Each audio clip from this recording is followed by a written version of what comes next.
understanding to those who travel it.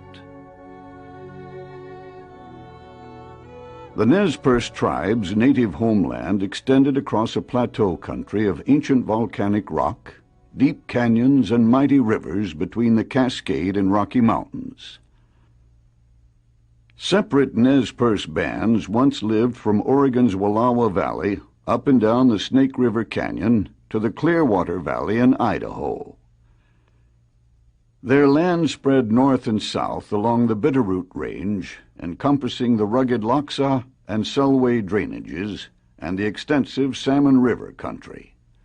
It was, and still is, a beautiful and abundant land, rich in wildlife, productive forests, and lush meadows. Nez Perce ancestors thrived here for thousands of generations. The story of the Nez Perce conflict began with the arrival of white men in the early 1800s. The Nez Perce aided explorers Lewis and Clark, and they traded with early fur trappers. Christian missionaries lived among them. Early settlers knew and respected the Nez Perce as skillful horse breeders, hunters, and warriors. For 50 years, the Nez Perce and their new neighbors lived together, side by side.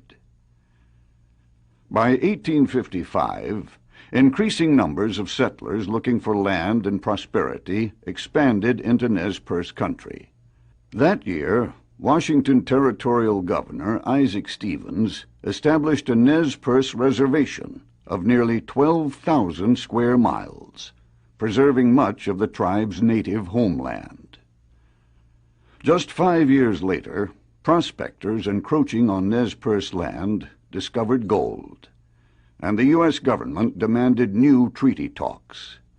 In 1863, new negotiations led to a tenfold reduction in land for the Nez Perce.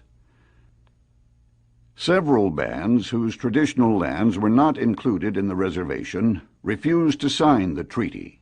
They became known as the non-treaty Nez Perce.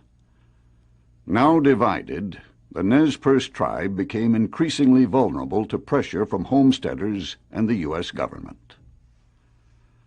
For over a decade, the non-treaty bands refused to leave their lands, but tensions mounted with growing numbers of settlers, and in 1877, the Army ordered the non-treaty Nez Perce to move on to the reduced reservation near Lapwai, Idaho. Of the 750 Nez Perce, most were women, children, or elderly. They took with them their 2,000 horses and all their belongings. In the months before their departure, relations had grown tense between Nez Perce and neighboring settlers. Some settlers badly mistreated and even killed some Nez Perce. On the journey to the reservation, several young, angry warriors sought justice for these unprosecuted murders and killed